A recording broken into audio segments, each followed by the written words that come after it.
तसं तो अपार शुद्ध परमात्मा मेच्यासे माझ्या अपार स्वरूप समुद्रावरती जणू तरंग ब्रह्मा विष्णू महेश गणपती सूर्यचंद्र वरुण यम निर्मिती देवी कुबेरे देशेची जो सर्वज्ञाने दयागण मुनी हृदय ज्याचे करीती ध्यान त्याची बुद्धी उपाधी करुण मिथ्या भान मजची माझी होतसे ज्याच्या ज्ञाने भाषे जगत जसा दुर्वरी सर्प दिसत परिदोई ठाविना सर्प जगत स्वतंत्राने स्वयं ब्रह्म विचासे पुण्य पुरुषी सदैव निष्काम बोध प्राप्ती कारणे भगवाराम तो मिच्या आत्माप्त काम तरी मन कोणा कराव्या सुखम नित्यं स्वप्रकाशम व्यापकं नाम रूपयोः अधिष्ठानं बुद्धिबोध्यं बुद्धिर्दृग्यत्तु निर्मलं अपारं सर्ववेदान्त वेद्यं प्रत्यक्परं तदेवाहं नमतुन्यदिमे निष्ठिता मतिः।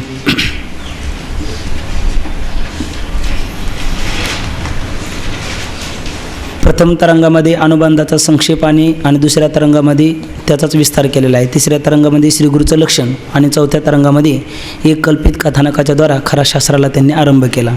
शास्त्राला आरंभ करत असताना तत्वदृष्टी अदृष्टी आणि तर्कदृष्टी या तिघाला उपदेश करत असताना उत्तम अधिकारी असणारा तत्वदृष्टी हा मुक्त झाला, पण साशंकित झालेला आहे हा असणारा मध्यम अधिकार ज्याचा आहे तो असणारा अदृष्टी, आणि त्या अदृष्टीला ज्ञेय ब्रह्म पेलवत नाही त्याच्याकरता तेच असणारं ब्रह्म ध्येय रूपाने प्रतिपादन करण्याकरता प्रवृत्त झालेला आहे श्रीगुरु, तो म्हणजे असणार हा पाचवा तरंग। तर पाचव्या तरंगामध्ये पहिले हा अदृष्टीने शंका केली। शंका करत असताना अदृष्टी म्हणतो की गुरु महाराज तुम्ही सांगता की जीव ब्रह्मैक्य ज्ञानाने दुःखाची आत्यंतिक निवृत्ती परमानंदाची प्राप्ती अशा स्वरूपाचा मोक्ष प्राप्त होतो, अर्थात ब्रह्माची प्राप्ती होते। एकमेव द्वितीय ब्रह्म न इह नानास्ति किंचन इह किंचन अपि नाना न अस्ति एकमेव द्वितीय ब्रह्म अस्ति असा तुमचा सिद्धांत आहे। पण हा सिद्धांत म्हणत असताना ज्या श्रीगुरु किंवा वेद यांच्याद्वारा त्या ब्रह्माची प्राप्ती होणार आहे, मग गुरु वेद आणि ब्रह्म असे तीन पदार्थ असताना ब्रह्माचं अद्वितीयत्व कसं राहील, म्हणजे एकमेव द्वितीय ब्रह्म हा तुमचा सिद्धांत राहणार नाही। बरं कदाचित वेद आणि गुरु ही अविद्या कार्य आहे म्हणून ते मिथ्या आहे असं जर तुम्ही म्हणाल तर ब्रह्माचं अद्वितीयत्व राहील, पण मिथ्या वेद गुरुपासून असणाऱ्या या संसार प्रपंचाची निवृत्ती होणार नाही। कारण व्यवहारामध्ये ज्यावेळी भ्रमजन्य पदार्थाची निवृत्ती होते तर रज्जूवर भासलेला सर्प निवृत्त होण्याकरता सत्य रज्जूचे ज्ञान असेल तेव्हा मिथ्या सर्प जातो, सत्यशुक्तीचं ज्ञान झालं की मिथ्या रजताची निवृत्ती होते। तद्वत सत्य असणाऱ्या वेदगुरूपासून ह्या प्रपंचाची निवृत्ती होईल, अन्यथा होणार नाही। आणि कदाचित तुष्यंत दुर्जन्यायाने तुमच्या मताप्रमाणे होते अशी आम्ही मानली तरीसुद्धा मग मिथ्या मृगजलाने सत्य असणाऱ्या तृष्णेची देखील निवृत्ती व्हायला पाहिजे। अशा 2-3 शंका त्यांनी एकत्रच आपण म्हणतो त्याच्या अंतर्गत असणाऱ्या शंका शिष्याने केलेल्या आहे। तर श्रीगुरूची जबाबदारी काय, एकतर ब्रह्माचं अद्वितीयत्व म्हणजे एकमेव द्वितीय ब्रह्म हाही सिद्धांत अबाधित राहायला पाहिजे, मिथ्या वेदगुरूपासून संसाराची देखील निवृत्ती झाली पाहिजे, आणि मृगजळ आणि तृष्णेची निवृत्ती का होणार नाही हेही त्याला पटवून दिलं पाहिजे। मग श्रीगुरूने प्रथमतः सांगितलं की वेदगुरु हेही वेदगुरु इतर अविद्याकारी पदार्थ जसे मिथ्या आहेत तसे वेदगुरूसुद्धा काय आहेत, मिथ्या आहे। आणि वेदगुरु मिथ्या असल्यामुळे परमार्थिक सत्तावान एकच ब्रह्म आहे, एकमेव द्वितीय ब्रह्माचा अद्वितीयत्व राहतं। मग असं म्हटल्याच्यानंतर मग वेदगुरु जर मिथ्या आहे तर मिथ्या असणाऱ्या वेदगुरूपासून सर्व संसार प्रपंचाची निवृत्ती कशी होईल, तर त्याकरता त्यांना सांगितलं सत्ता 3 आहेत, एक व्यावहारिक सत्ता, एक पारमार्थिक सत्ता आणि एक प्रातिभाषिक सत्ता, आणि समान सत्तेतच साधक किंवा बाधक व्यवहार घडतो। म्हणून वेदगुरु मिथ्या आहेत आणि हा दिसणारा दुर्गोचर होणारा प्रपंच जगदंतपाती पदार्थ हे देखील काय आहे, मिथ्या आहे। म्हणून समान उलट सत्य जर वेदगुरु असते तर त्यांच्या ज्ञानापासून हा संसार प्रपंच निवृत्त झालाच नसता, कारण प्रपंचसुद्धा मिथ्या आहेत, त्याकरता वेदगुरूसुद्धा मिथ्या आहेत आणि मिथ्याच ज्ञान पाहिजे, आणि समान सत्तेत साधक बाधक व्यवहार घडून या संसार प्रपंचाची निवृत्ती व्हायला काही हरकत नाही। तो म्हणतो मग असं जर तुम्ही म्हणता मग मिथ्या असणाऱ्या वेदगुरूच्या ज्ञानापासून जर संसार प्रपंचाची निवृत्ती होते तर मिथ्या असणाऱ्या मृगजलापासून तृष्णेची देखील निवृत्ती व्हायला पाहिजे। श्रीगुरू म्हणतात इथे मात्र तुला असं म्हणता येणार नाही। आता वेदगुरूपासून संसार प्रपंचाची निवृत्ती का होते, तर संसार प्रपंच देखील आहे व्यावहारिक सत्तेतला, वेदगुरू देखील आहे व्यावहारिक सत्तेतले, आणि त्यांच्यापासून होणारं ज्ञान देखील व्यावहारिक सत्तेतलं आहे, समान सत्तेत साधक बाधक व्यवहार घडतो। पण मृगजलापासून तृष्णेची निवृत्ती होणार नाही, कारण मृगजल हे जे आहे ते कुठल्या सत्तेतलं आहे, प्रातिभाषिक सत्तेतलं. आणि जी तहान आहे, तृषा आहे, ही कुठल्या सत्तेतली आहे? प्राणाचा धर्म हा आहे व्यावहारिक सत्तेतला. म्हणून व्यावहारिक सत्तेत समान साधक किंवा बाधक व्यवहार घडतो, विषम सत्तेत घडत नाही. म्हणून तुझा दृष्टांतच काय आहे? विषम आहे. असं एकंदरीत त्याचं समाधान केलं. मग असं म्हटल्याच्या नंतर पुढे शिष्य बोलू लागला, सत्ताभेद तुम्ही सांगितला, ज्याची कालत्रयी बाधा होत नाही त्याला काय म्हणतात? पारमार्थिक सत्तावान असणारं ब्रह्म. ज्याचा ब्रह्मज्ञानानेच बाध होतो, इतर कशाने देखील बाध होत नाही, त्याची आहे व्यावहारिक सत्ता. ईश्वर सृष्ट असणाऱ्या पदार्थाची कोणती सत्ता आहे? व्यावहारिक सत्ता आहे. जोपर्यंत ब्रह्मज्ञान होत नाही तोपर्यंत जे जे देखणे सकळ ते हे स्वप्नेची मृगजळ असं आपण बोलू शकत नाही. अर्थात ब्रह्मज्ञानाविना ज्या पदार्थाचा बाध होत नाही त्याला कोणती सत्ता म्हणणार आपण? व्यावहारिक सत्ता. आणि ब्रह्मज्ञाना वाचून देखील ज्याचा बाध होतो त्याला म्हणतात प्रातिभाषिक सत्ता. बाध म्हणजे नाश असा अर्थ घ्यायचा का अप्रतीती?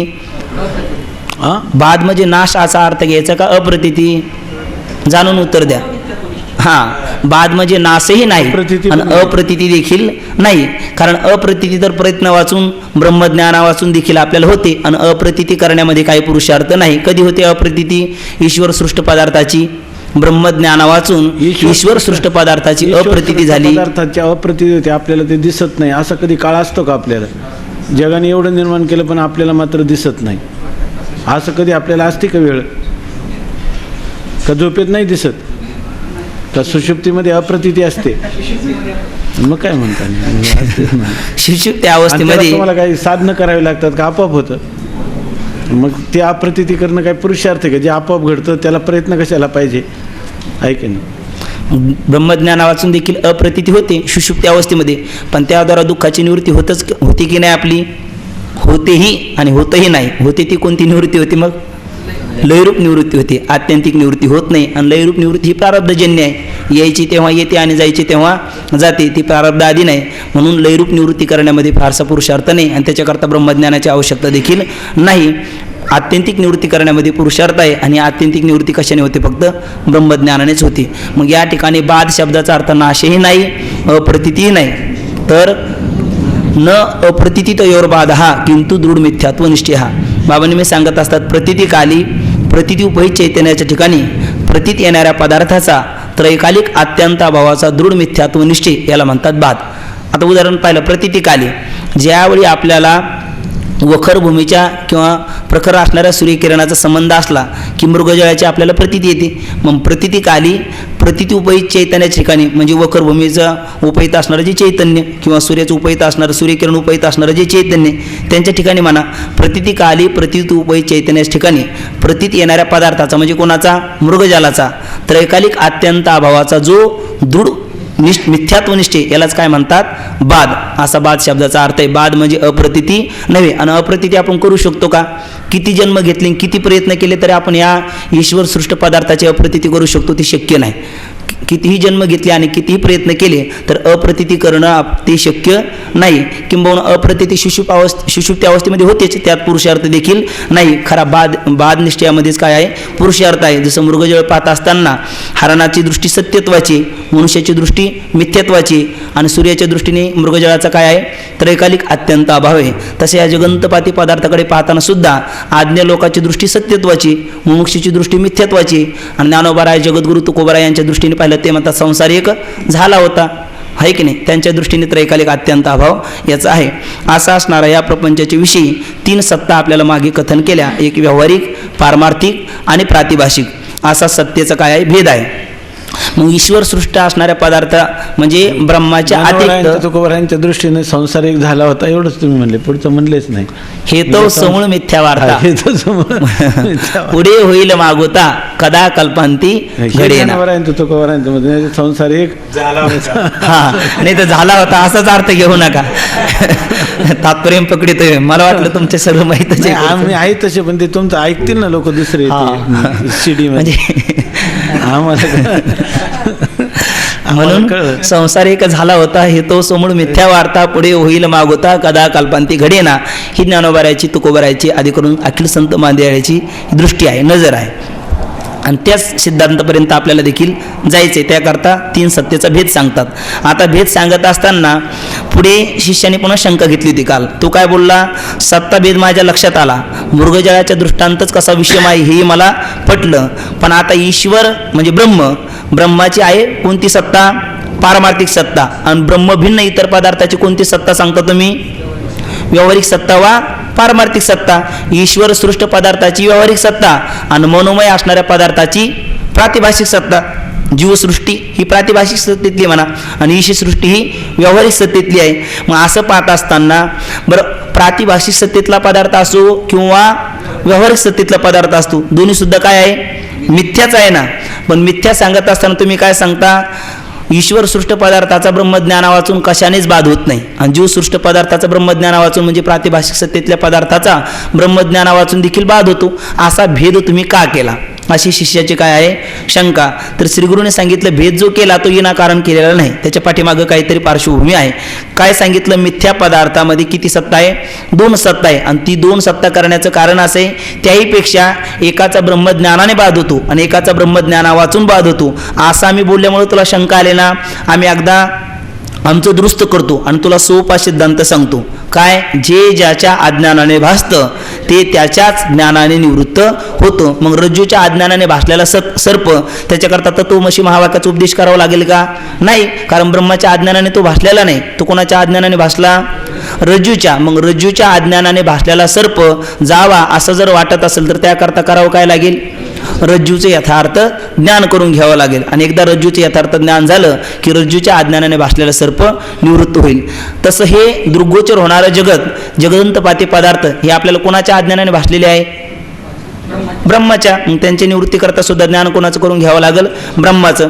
मग असं म्हटलं चालेल का की काही पदार्थाची ब्रह्मज्ञानाने निवृत्ती होती आणि काही पदार्थाची ब्रह्मज्ञाना वाचून निवृत्ती होती. प्रातिभाषिक सत्तेतल्या पदार्थाची ब्रह्मज्ञाना वाचून आणि व्यावहारिक सत्तेतल्या पदार्थाची ब्रह्मज्ञानानेच निवृत्ती होते. असा जो भेद केलेला आहे तो का, कारण प्रातिभाषिक सत्तेतले पदार्थ हे ब्रह्माच्या अज्ञानाने भासत नाही, आहे की नाही, त्यामुळे त्यांच्या निवृत्तीकरता ब्रह्मज्ञानाची आवश्यकता नाही.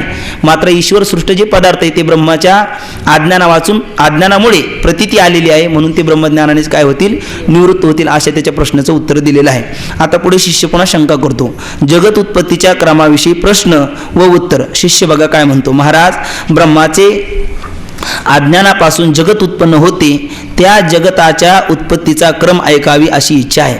तुम्ही बोलून गेलात की आम्ही ब्रह्माच्या अज्ञानामुळं हे जगताची प्रतीती येते आणि जगताची निवृत्ती करण्याकरता ब्रह्माचं ज्ञानच करून घ्यावं लागेल. पण असं बोलत असताना ब्रह्माच्या अज्ञानाने ह्या जगताची उत्पत्ती झाली, मग जगताच्या उत्पत्तीचा नेमका क्रम कसा आहे, प्रथमतः काय उत्पन्न झालं, जसे इतर शास्त्र कार्यक्रम सांगतात. बाबा ते कारिका सांगत असतात, बाबा ती कारिका काय, प्रकृतेर्महान ततो अहंकार तस्माद गणश्च षोडशका तस्मादपि षोडशकात पंचभ्य पंचभूतानि. सांगा त्याचा अर्थ थोड्यांदा. नाही, सांख्यांची जगद उत्पत्तीचा क्रम सांगितला. प्रकृतीपासून पहिल्यांदा महत्त्व, महत्त्वापासून अहंकार, तो अहंकार 3 प्रकारचा, सात्विक, राजस आणि तामस अहंकार. त्यापैकी सात्विक अहंकारापासून राजस अहंकाराच्या साह्याने पंचज्ञानेंद्रिय, पंचकर्मेंद्रिय आणि उभयेंद्रियात्मक मन होतं, आणि तामस अहंकारापासून राजस अहंकाराच्या साह्याने पंचतन्मात्रा उत्पन्न होतात, आणि पंचतन्मात्राचं स्थूल स्वरूप म्हणजे पंचमहाभूत उत्पन्न होतात, आणि संपूर्ण जग हे पंचमहाभूतात्मक आहे. हा क्रम आहे. प्रकृती, मग महत्त्व, नंतर अहंकार, त्या अहंकारापासून पंचज्ञानेंद्रिय, कर्मेंद्रिय आणि मन ही 11, आणि इकडं तामस अहंकारापासून पंच तन्मात्रा, पंचमहाभूत किंवा पंचमहाभूत असं सांगितलेले. त्याच्यासाठी ती कारिका, दुसरी एक कारिका आहे त्या ठिकाणी. मूल प्रकृती हे अविकृती, मूळ प्रकृतीला अविकृती किंवा अव्याकृत असं म्हणतात. मग ती मूळ प्रकृती अविकृती आणि प्रकृती विकृत आहे हा सप्ताह. प्रकृती विकृती 7 आहे, मूळ प्रकृती 1, पुढचे 7 ते प्रकृती आणि विकृती आहे. म्हणजे प्रकृती, मूळ प्रकृती प्रकृतीच आहे, त्याच्यापासून महत्त्व निर्माण होतं ना. मग महत्त्व ही काय झाली, प्रकृतीची विकृती झाली, आहे की नाही. पण त्या महत्त्वापासून अहंकार होतो की नाही. मग हा अहंकार काय झाला, महत्त्वाची विकृती, आणि अहंकारापासून ज्ञानेंद्रिय वगैरे होतात ना, मग तो त्या इंद्रियांची तो काय झाला, प्रकृती झाला, बरं ना, आणि इंद्रिय काय झाली, विकृती झाली, असं झालं. तसं पंचतन्मात्रा ह्या काय झाल्या, विकृती झाल्या. आणि त्याच्यापासून पुन्हा काय उत्पन्न होतं का, म्हणजे पंचमहाभूताच्या पुढं काही उत्पन्न होत नाही. आणि पुरुष जो आहे तो प्रकृती नाही आणि विकृती, न प्रकृती न विकृती पुरुषा. आणि मूळ प्रकृती अविकृती, ती अविकृती आहे. आणि पुरुष प्रकृती नाही आणि विकृती नाही, ऐक नाही. आणि मधले जे 7 आहे, अहंकारापासून तर पंचतन्मात्रापर्यंत, ते प्रकृती आणि विकृती दोन्ही आहे. न प्रकृती काय महदाद्या प्रकृती विकृतया हा सप्ताह. आणि षोडशकस्तु विकारो, आणि 16 काय आहेत, विकारच आहे, ते विकृतीच आहे. पंचज्ञानेंद्रिय, पंचकर्मेंद्रिय आणि मन, आणि हे पंच तन्मात्रा, हे काय किंवा पंचमहाभूत, हे काय आहेत, विकारच आहे. त्यांच्यापासून पुढं काही उत्पन्न होत नाही. म्हणून षोडशकस्तु म्हणजे 16 काय आहेत, विकार. आणि पुरुष कसा आहे, सांख्य न प्रकृती न विकृती ही पुरुष, असे 2 कारिका आहेत त्याच्यात. हे महाभूत विवेक पंचदशी ना, त्यामध्ये सुद्धा ही सृष्टी उत्पत्तीचा क्रम त्यांनी सांगितलेला आहे. म्हणजे अशाच अर्थाने शिष्य प्रश्न विचारतो की सृष्टीची उत्पत्ती झाली कशामुळे, ब्रह्माच्या अज्ञानामुळे. मग ब्रह्माच्या अज्ञानामुळे उत्पन्न झालेल्या सृष्टीचा क्रम ऐकण्याची माझी काय इच्छा आहे की प्रथमतः काय उत्पन्न झालं, नंतर हे जगत कसं उत्पन्न झालं आणि कसं हे दृग्गोचर झालं, याविषयी थोडा क्रम सांगावा अशी इच्छा आहे. आता श्री गुरु उत्तर देतात. सांख्य, नैयायिक किंवा वैशेषिक यांनी जगताची उत्पत्ती सांगितली, त्याचा क्रम सांगितला, पण तो वेगळा आहे. आपल्या वेदांत सिद्धांतात आलेला सृष्टी उत्पत्तीचा क्रम त्याला अपेक्षित आहे, आणि तो गुरुजी या ठिकाणी सांगतात. वेदांत आता मी सांगितलं हे सांख्यकारिक आहे. सांख्याने जगत उत्पत्तीचा जो क्रम आहे तो सांगितलेला आहे. तर काही ठिकाणी आपल्या वेदांतामध्ये घेतलेला आहे कुठं, परंतु खरं जगत उत्पत्तीचा क्रम याला जो अपेक्षित आहे तो उपनिषदानुसारी, आणि तोच आता या ठिकाणी सांगतो. उपनिषद प्रतिपादित जगत उत्पत्तीचा क्रम नेमका कसा आहे तुम्ही मला सांगा, अशा अंतकरणामध्ये इच्छा बाळगून शिष्याने केलेला हा प्रश्न आहे. तर त्यावेळी श्रीगुरु त्याला उत्तर देतात. श्रीगुरु म्हणतात, खरोखर जगताच्या उत्पत्तीचा क्रम मुळीच नाही, कारण 4थ्या तरंगात प्रथम अजातवाद सांगितला आहेच. म्हणून जगाच्या क्रमाचा विचार करणे म्हणजेच मृगजळात वस्त्र भिजवून पिळण्याचा प्रयत्न करण्यासारखेच आहे. आता वेदामध्ये निरनिराळ्या रीतीने जगत उत्पत्ती सांगितली आहे ती अशी. श्रीगुरु म्हणतात, खरोखर जर पाहिलं, तात्विक दृष्टीने पाहिलं, म्हणजे मूळ जर सिद्धांताच्या भूमिकेतून जर बोलायचं झालं तर जगताच्या उत्पत्तीविषयी मुळीच क्रम नाही. जगतच नाही तर जगताचा क्रम काय सांगणार.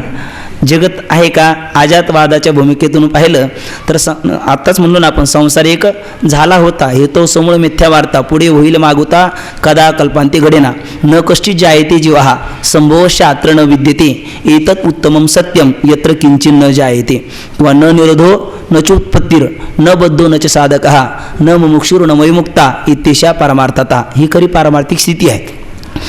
म्हणजे अजातवादाच्या भूमिकेतून जर पाहिलं तर जगत संसारिक झाला होता, म्हणजे संसार प्रपंच झालेलाच नाही. मग त्याच्याविषयी क्रम काय सांगणार.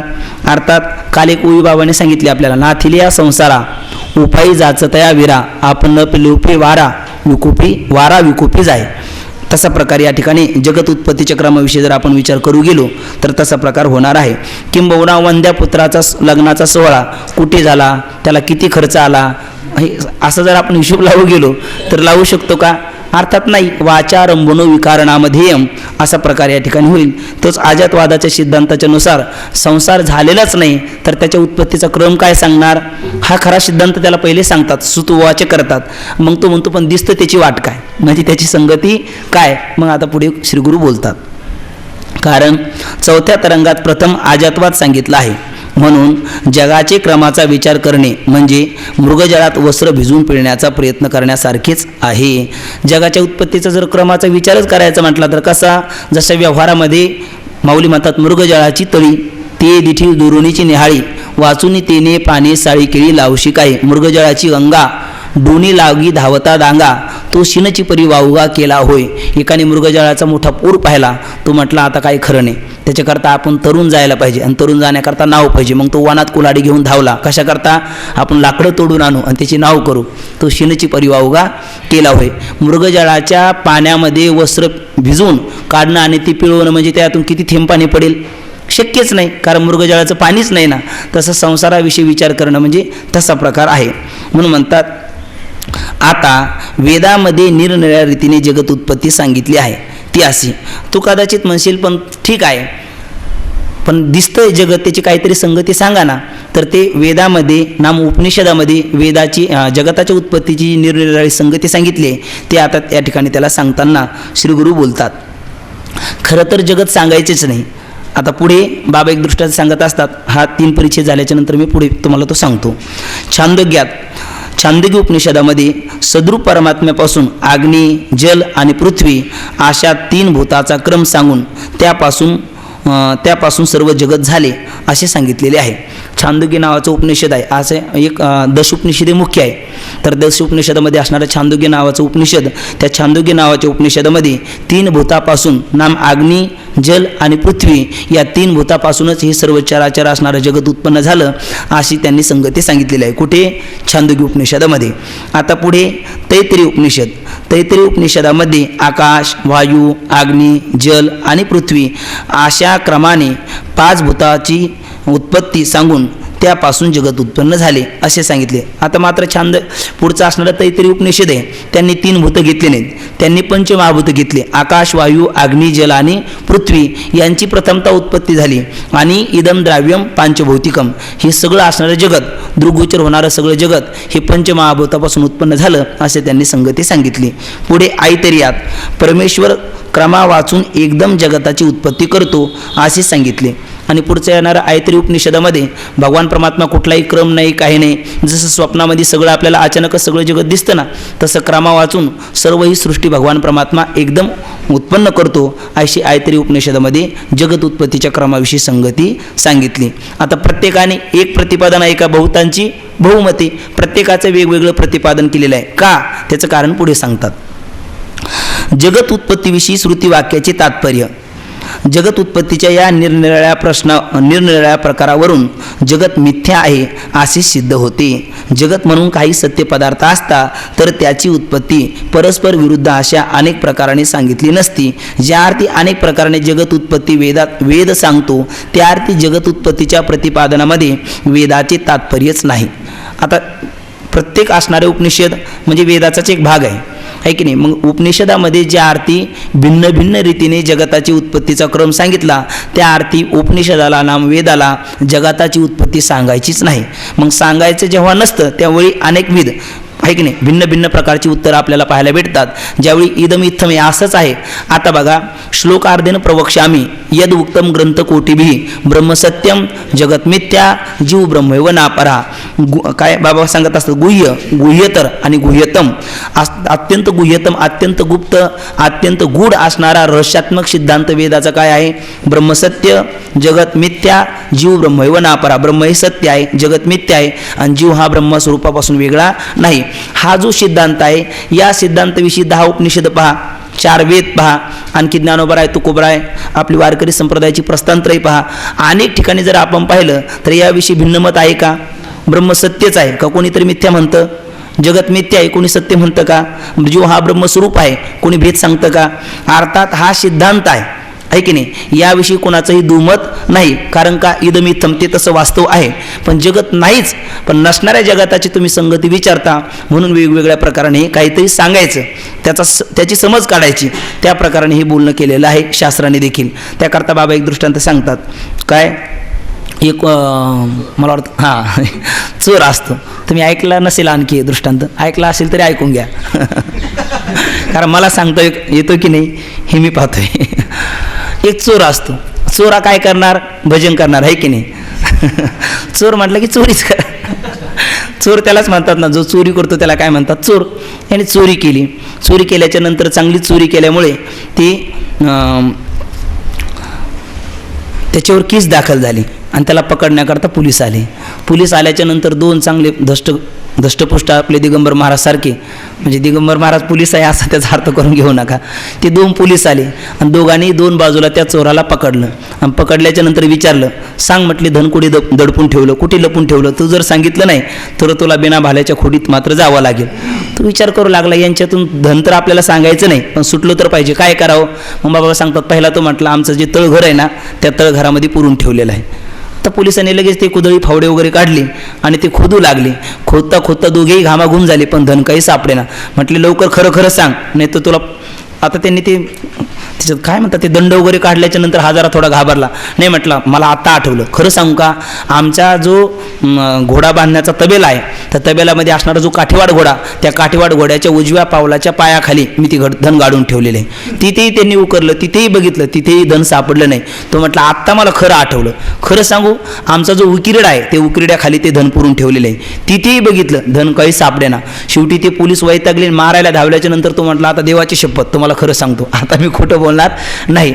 आमच्या गावाच्या बाहेर एक उंच 200 फुटाचा कडा आहे आणि त्या कड्याच्या खाली कपारीला मी ती पुरून ठेवलेलं आहे. म्हटले चल दाखव.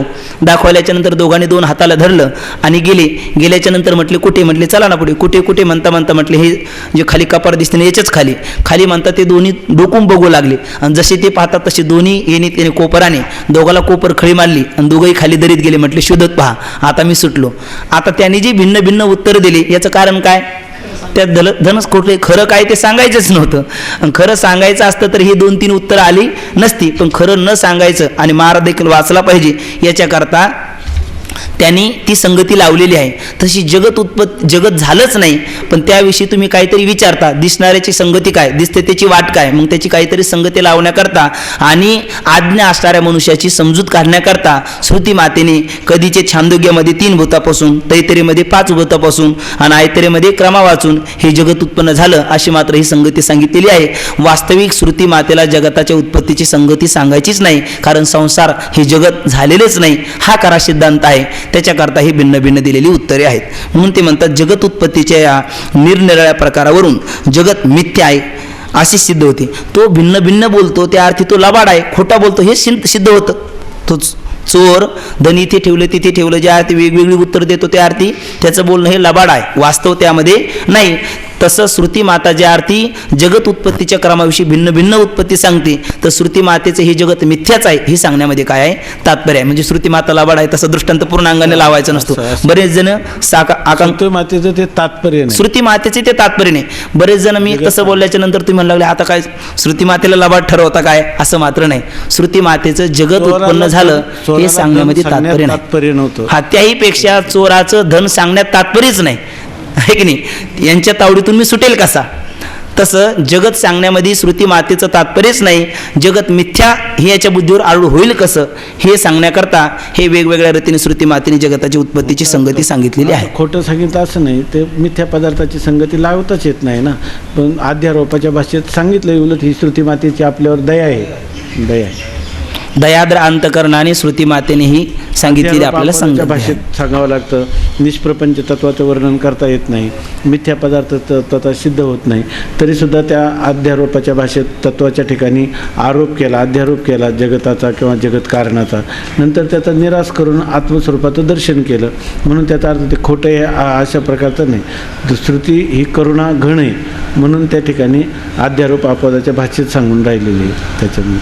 आणि ते जेव्हा आपण उपनिषद पाहतो वेगवेगळं दिसतं तर हा विरोध आहे, म्हणजे विरोधाभास आहे. विरोधाभास कशामुळं, हा काय परस्पर उपनिषदाचा विरोध नाही, कारण नसलेलं जगताची संगती सांगता येत नाही, किंबहुना वेदाला जगत सांगायचंच नाही, म्हणून श्रुतीने या ठिकाणी असं वेगवेगळी विधानं दिसतात. म्हणजे हा विरोधाचा पर्याय आहे, विरोध नाही. हा दिसतो तो विरोधाभास आहे, विरोध नाही. जगत उत्पत्तीच्या या निरनिराळ्या प्रकारावरून जगत मिथ्या आहे असे सिद्ध होते. जगत म्हणून काही सत्य पदार्थ असतात. जर तात्विक दृष्टीने जगत म्हणून काही सत्य पदार्थ असतात तर त्याचं वर्णनही करता आलं असतं, त्याच्या उत्पत्तीचा क्रमही सांगता आला असता. पण जगत म्हणून सत्य पदार्थच नाही, जसं आपण म्हणलो वंद्यापुत्र नावाचा एखादा पदार्थच नाही तर त्याच्याविषयी काय निरूपण करणार, निरूपण करणं शक्य नाही.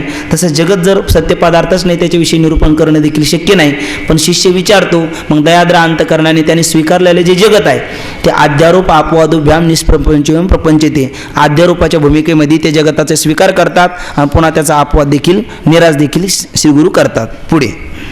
म्हणून म्हणतात काही जगत म्हणून काही सत्य पदार्थ असता तर त्याची उत्पत्ती परस्पर विरुद्ध अशा अनेक प्रकाराने सांगितली नसती. ज्या अर्थी अनेक प्रकारे जगत उत्पत्ती वेद सांगतो, वेदाने ज्या अर्थी जगत उत्पत्तीचा क्रम अनेक प्रकाराने सांगितलेला आहे त्या अर्थी जगत उत्पत्तीच्या प्रतिपादनामध्ये वेदाचे तात्पर्यच नाही. वेदाचे तात्पर्य जगत उत्पत्ती सांगण्यात नाही. मग वेदाचं तात्पर्य काय?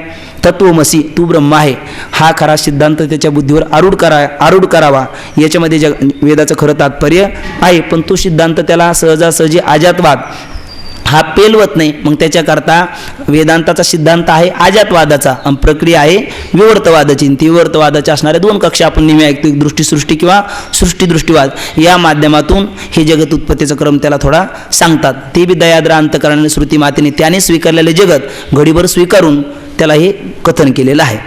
मुमुक्षूने स्वीकारलेल्या जगताचा निषेध करून मुमुक्षूस अद्वैत बोध व्हावा हे तात्पर्य आहे. श्रुती मातेचं तात्पर्य काय?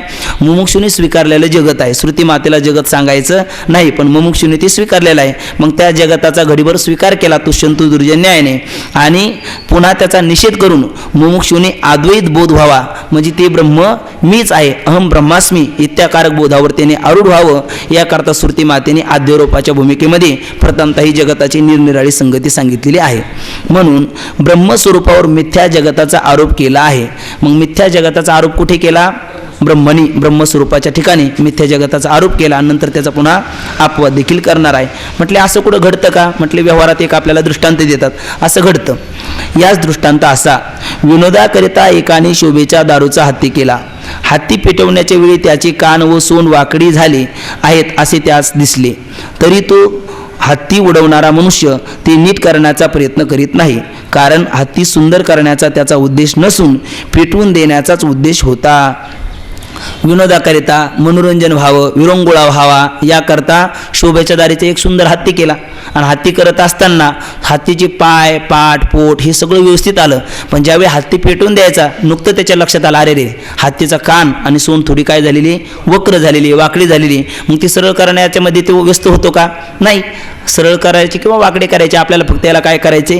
पेटवून द्यायचे. आणि पेटवून देण्याचा उद्देश असल्यामुळे तो ते सरळ करण्याच्या चिंतेमध्ये तू पडत नाही. तद्वत या ठिकाणी श्रुती माताला कोण कदाचित वाटेल एकामध्ये 3 भूतापासून, कधी 5 भूतापासून, कधी क्रमा वाचून अशी सृष्टी उत्पत्ती सांगितली. मग त्या सर्वांचा निरस करण्याकरता एक सुबद्ध संगती लागेल अशी सांगण्यामध्ये श्रुती माता तर प्रवृत्त होईल का? आता नाही, कारण श्रुती मातेला हे जगत सांगायचंच नाही, ती उडवूनच द्यायचं आहे आणि त्याचा अपवादच करायचा आहे.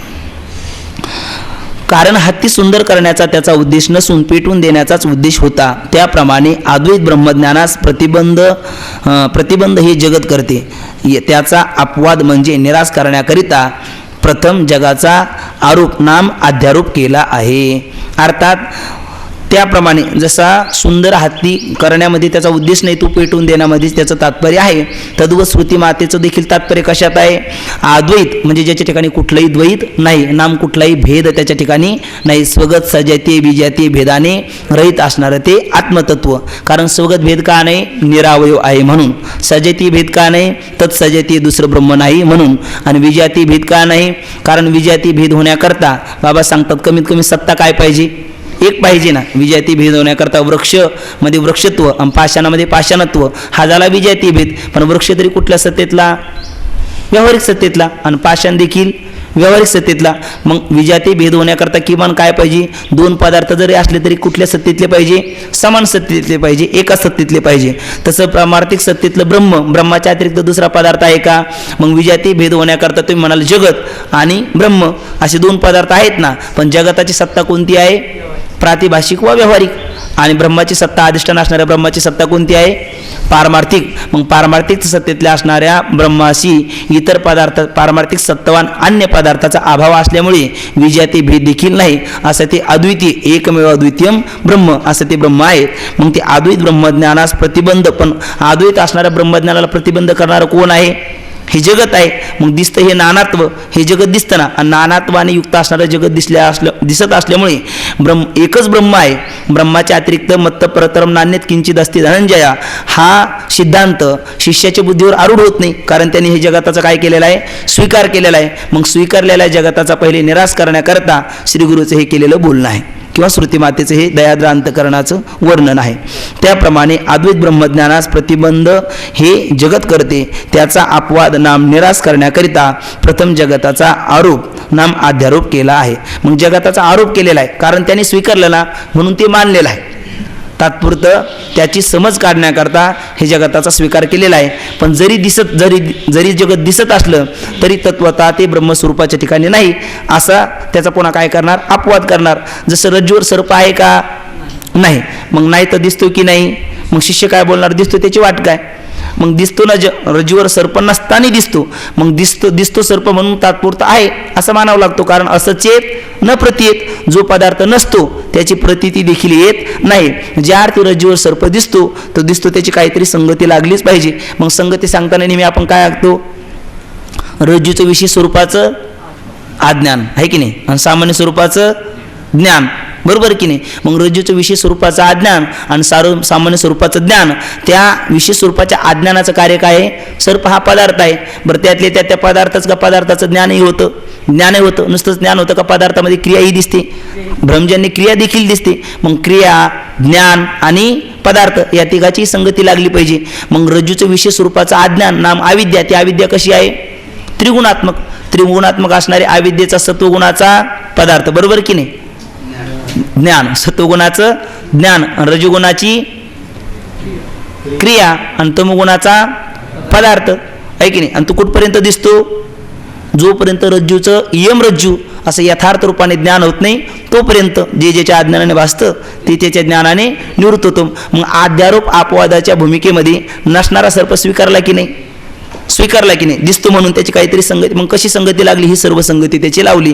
आणि एकदा रज्जूचं विशेष स्वरूपाचं तुला ज्ञान झालं की सरपंच तुला विचारलं, मग भ्रम काला तरी किमान या ठिकाणी सत्य सर्प होता की नाही, तू काय म्हणणार, मग अहो त्यावेळी सुद्धा सर्प नव्हता.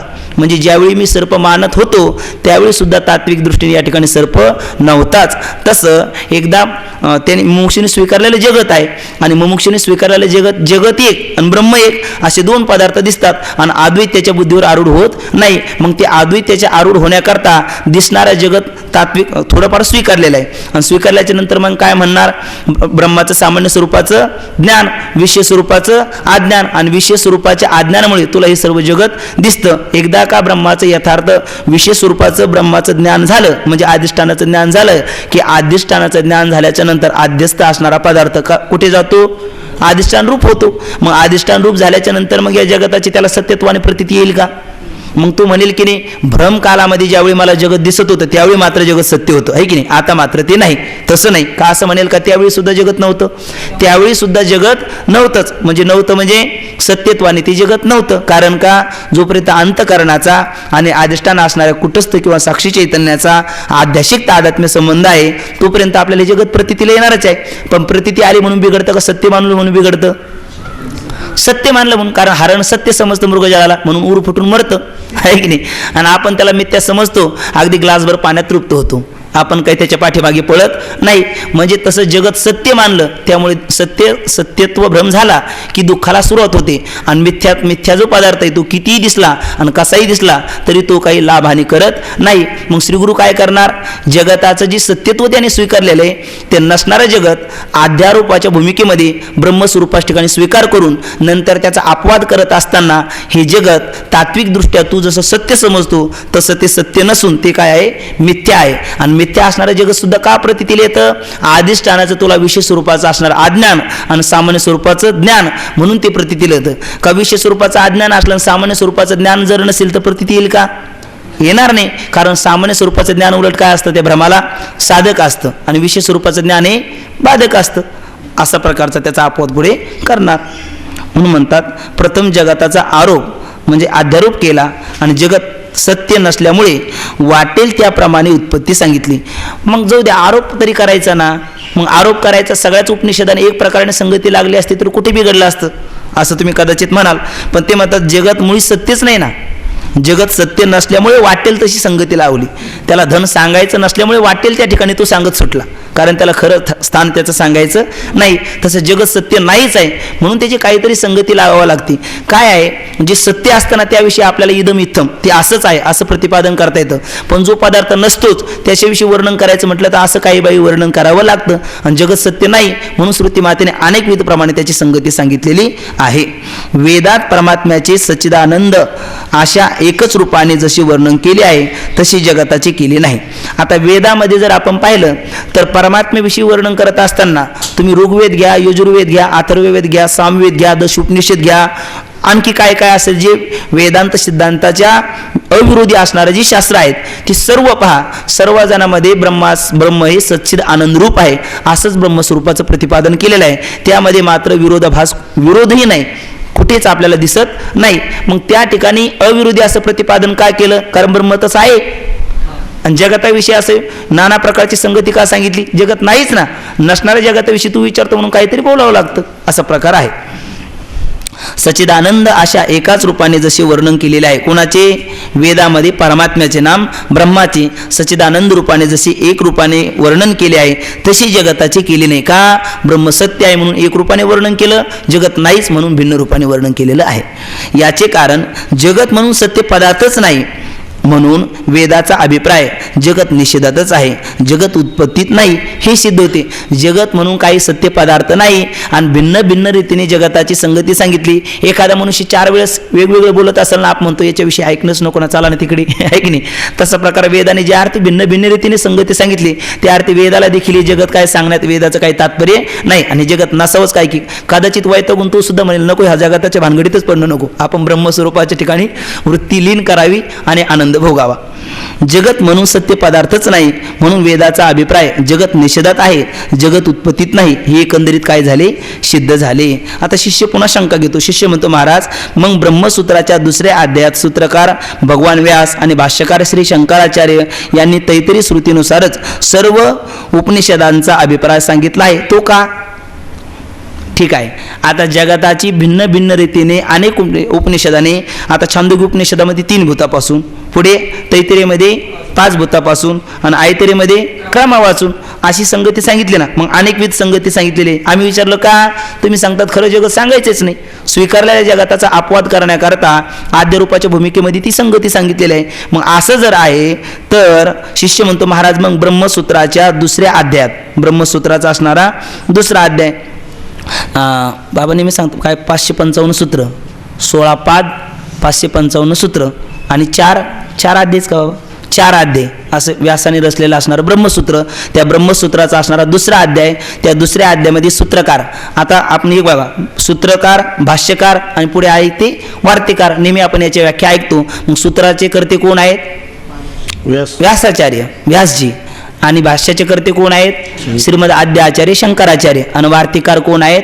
सुरेश्वराचार्य, आहे की नाही? ह्या नेहमी आपण व्याख्या देखील ऐकलेल्या आहेत. मग महाराज ब्रह्मसूत्राच्या दुसऱ्या अध्यायात सूत्रकार भगवान व्यास आणि भाष्यकार असणारे श्री शंकराचार्य यांनी तैतरीय श्रुतीनुसारच सर्व उपनिषदाचा अभिप्राय सांगितला. आता उपनिषदामध्ये जरी भिन्न भिन्न रीतीने प्रतिपादन केलं तरी वक्तुर इच्छा तात्पर्य त्या उपनिषदाचा खरा अभिप्राय हा कसा आहे? तैतरी श्रुतीनुसारच आहे. म्हणजे तैतरी श्रुतीमध्ये जसं पंचमहाभूतापासून जगताची उत्पत्ती सांगितली तशीच सर्व उपनिषदाला सांगायची आहे असा अभिप्राय भगवान कोण? भाष्यकार असणारे भगवान असणारे सूत्रकार शंकराचार्य आणि भाष्यकार असणारे रामकृष्णारे, सूत्रकार असणारे व्यासाचार्य आणि भाष्यकार असणारे शंकराचार्य यांनी असणारी जगताची उत्पत्ती तैतरी श्रुतीनुसारच सांगितली. मग त्यांची तरी एक वाक्यता आहे. मग ती एक वाक्यता का? असाही शिष्याचं काय? मग अनेक वाक्यता का? जगत सांगायचेच नाही म्हणून. असं जर उत्तर देताल तर सर्व उपनिषदाचा अभिप्राय एक वाक्यतामध्ये म्हणजे असणाऱ्या तैतरी श्रुतीनुसार नाम पंचमहाभूतापासूनच हे जगत उत्पन्न झालं असं कोणाचं मत आहे? भाष्यकाराचंही आहे आणि सूत्रकाराचं देखील आहे. मग त्यांनी ती एक वाक्यता का सांगितली अशी शिष्याने केली शंका. श्रीगुरु त्याचं उत्तर देतात. श्रीगुरु म्हणतात, तो मंद जिज्ञासूकरिता सांगितला आहे. म्हणजे जी मंद जिज्ञासू आहे, हां, उपनिषदाचा अभिप्राय सांगितला आहे तो का? तर तो उपनिषदाचा सर्व असणारे तैतरी उपनिषदापासून अर्थात पंचमहाभूतापासूनच हे जगत उत्पन्न झालं असा सर्व श्रुतीचा अभिप्राय एक वाक्यता जी भगवान व्यासाचार्य आणि शंकराचार्याने सांगितली ती कशा करता? तर मंद जिज्ञासूला बोध होण्याकरता सांगितलेला आहे. कारण मंद जिज्ञासूला ज्यावेळी ज्ञान मार्गाने ध्येय रूपाने त्या ब्रह्माचं तू चिंतन करू शकत नाही तर त्याचवेळी ते ब्रह्म ध्येय रूपाने देखील सांगण्याची काय आहे? पद्धती आहे. आणि ध्येय असणारा ब्रह्म लय चिंतनाच्या माध्यमातून आपण त्या ठिकाणी जाऊ शकतो. मग आता जर बघा थोडं लय करत चला, अगदी पंचमहाभूताचा जर लय केला आपण तर बघा पहिले आपण काय म्हणतो? ब्रह्मस्वरूपाच्या ठिकाणी आद्यस्थ असणारी ही माया. मायेपासून प्रथम भूत उत्पन्न होतं कोणतं? आकाश, आकाशापासून वायू, वायूपासून अग्नी, अग्नीपासून जल आणि जलापासून पृथ्वी. ठीक आहे. मग आता यांचा एकामध्ये एकात अंतर्भाव करा. पुढचं जगत तर आहे पंचमहाभूतापासून बनलेलं. मग सगळं जगत हे पंचमहाभूतात्मकच आहे. मग पहिले पंचमहाभूताचा काय करायचा, लय करायचा. मग पहिले शेवटचं भूत कोणतं आहे, पृथ्वी. पृथ्वीचं कारण कोण, जल. मग जल कारणामध्ये कार्याचा काय करा, अंतर्भाव करा. मग खाली किती भूत राहिले आता, 4 राहिले ना. पृथ्वीचा जर जलामध्ये अंतर्भाव केला तर खाली किती राहिलीत, 4. मग चौथा असणारं भूत कोणतं आता, जल. मग जलाचा अंतर्भाव करा अग्नीमध्ये, खाली किती राहिलीत, 3. मग अग्नीचा अंतर्भाव करा वायूमध्ये, खाली किती राहिलीत, 2. वायूचा अंतर्भाव करा आकाशामध्ये, खाली किती राहिलं, 1. आणि त्या आकाशाचा अंतर्भाव करा मायेमध्ये. आणि मायासुद्धा आद्यस्थ आहे ना. मग आद्यस्थ असणारी माया कोण, अधिष्ठान ब्रह्मरूप. असं केल्याच्या नंतर लय चिंतनाद्वारा ते ब्रह्मच अवशिष्ट राहील की नाही. आणि ते ब्रह्मच कोण आहे, मी आहे. असं श्रीगुरु त्याला काय करतील, बोध करतील. असं लय चिंतनाकरता उपयोग व्हावा याच्याकरता जगत सत्य आहे हे सांगण्यात त्यांचंही तात्पर्य नाही, जरी एक वाक्यता दिसली तरी देखील. म्हणून म्हणतात तो मंद जिज्ञासू करता सांगितला आहे. कारण उत्पत्ती वाक्याचा पूर्वी सांगितलेला अभिप्राय लक्षात न येता उपनिषदात निरनिराळ्या प्रकाराने जगताची उत्पत्ती सांगितली. हे पाहून उपनिषदाचा आपापसात विरोध आहे.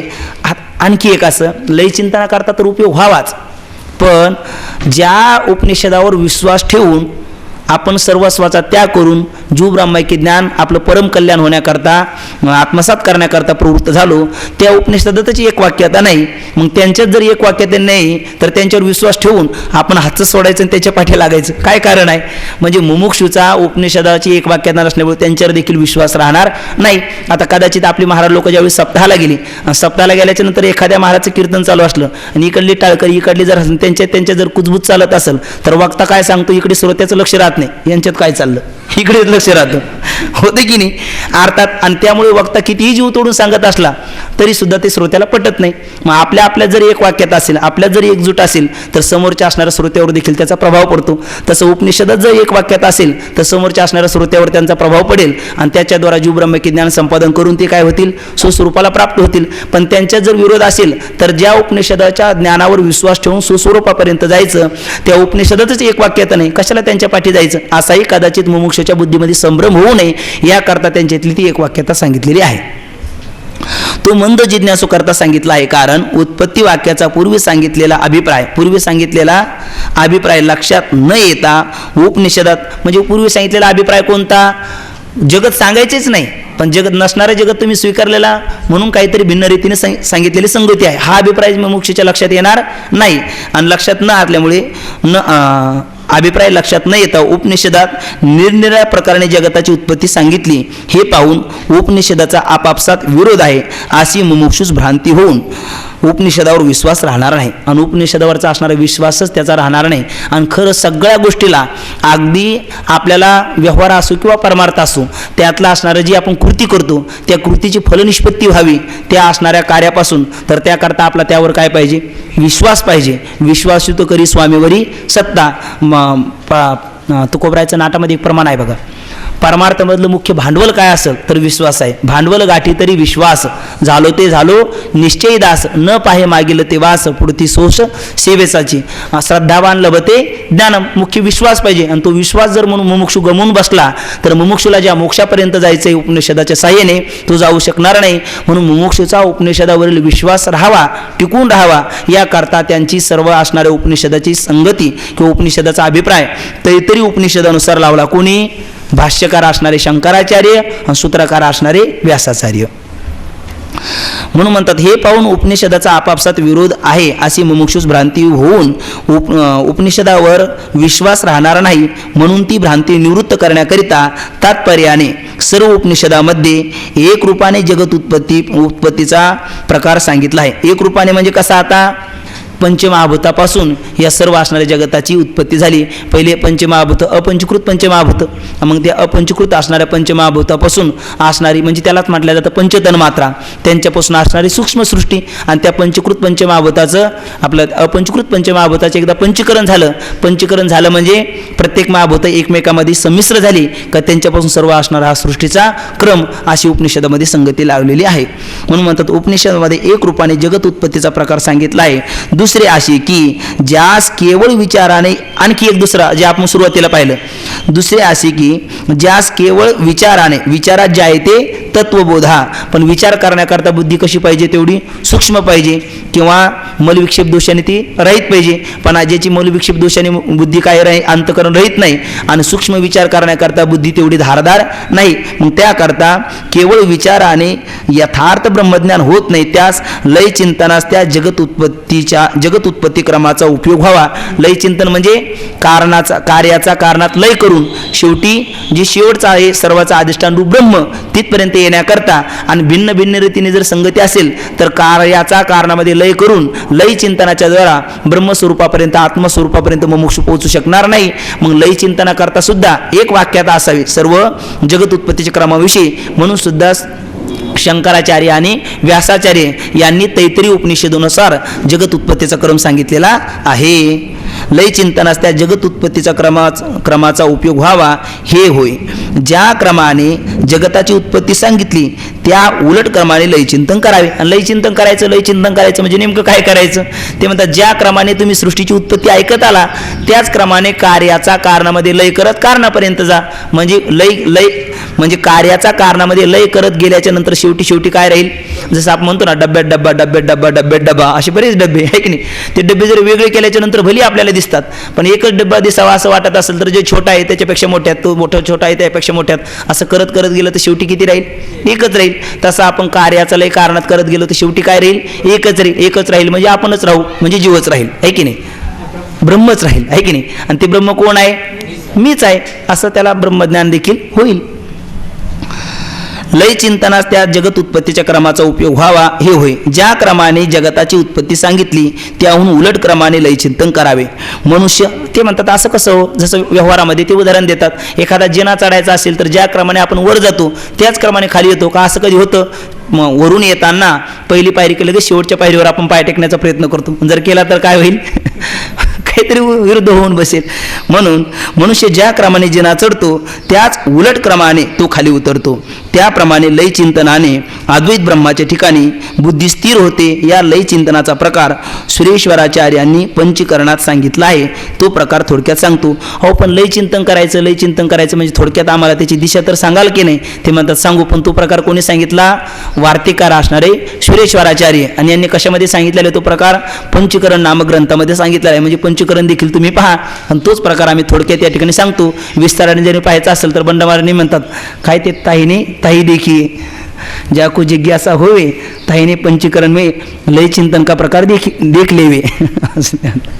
आता लय चिंतनाचा प्रकार जो आहे तो बाबा थांबायचं, तो उद्या आज या ठिकाणी थांबू. पुंडलिक वरदाहरी विठ्ठल श्री ज्ञानदेव